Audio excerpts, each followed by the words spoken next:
கார்கொண்ட என்ற தொடக்கத்தான் என்றது இப்பாடல். பன்னிரு சீர் களி நெடிலடி ஆசிரிய விருத்த யாப்பால் அமைந்தது. பிள்ளைத்தமிழ் முதற்பாடலிலேயே பாட்டுடை தலைவரது பெரும் சிறப்பினை தெளிவுறக் காட்டியுள்ளமை தனிப்பெரும் சிறப்பினதுகாம். அன்பர்கள் பிற சமயங்களில் சென்று அல்லல் படாமல் அவர்களை கரையேற்றும் படகாக நின்று அருள் புரிபவர். வீடு பேறு எய்த வழிகாட்டும் சைவ சித்தாந்த சென்னறியச் சேர்க்கும் அருள் ஒளியாக திகழ்பவர். ஞான வள்ளல் என வரும் செய்திகள் விழுமிய நலன் பயப்பனவாம். பார்கொண்ட பல்லுயிர்கள் சிவசமயம் அல்லாது பரசமய வாரியற்போய் படியாது சரண திருத்தோணி காட்டி ஒரு பரமுத்தி வீடளிக்கும் பேர்கொண்ட சைவ சித்தாந்த குரு தேசிகனை எழுது புகழ் ஆரூரானை என்னுயிர்க்குயிரான மாசிலாமணியை இன்று ஏத்து சொத்தமிழ் தளையவே என்பது பாடல். சொல் விற்பனமும் அவதானமும் கவி சொல்லவல்ல நல்வித்தையும் வாய்க்கப் பெற்ற நூலாசிரியரின் கவிநலம் தன் பொருளை பெருக்கொத்தது என்பதில் வியப்பேதும் உண்டோ? பாடிப்பரவினால் சைவ சித்தாந்த ஞானகுரு தேசிகன் பரமுத்தி வீடு அளிப்பார் என்பது திண்ணம். கார்கொண்ட கரட முழுமனம் வந்தொழுகும் கடாம்புகர் மறுப்பு அணிபெற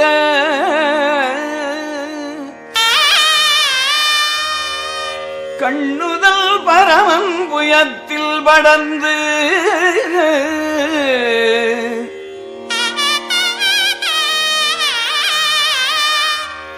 பணி நீள் தடவரை அகட்டில்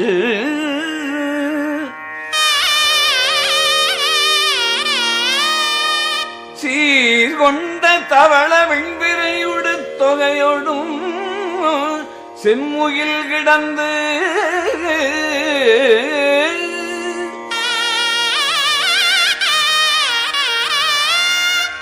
நீலத்திரள் நறும்புகாய் மகிழ்வதன்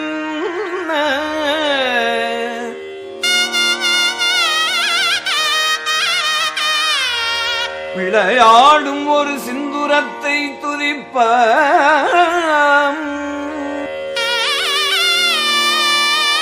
பார்கொண்ட பல்லுயிர்கள் சிவசமயம் நல்லாது பரசமய வாரியில் போய்ப்படியா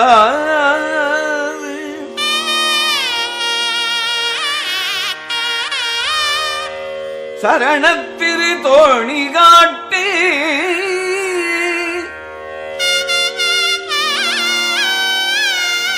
ஒரு பரமுத்தி வீடளிக்கும்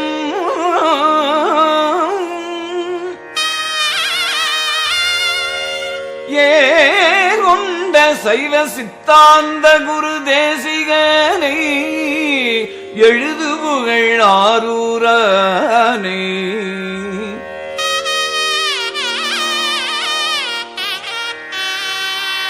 சைவ சித்தாந்த குரு தேசிகனே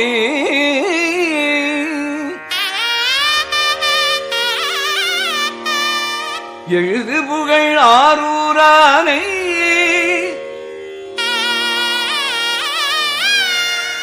என் உயிர்க்கு உயிரான மாசிலாமணியை இன்று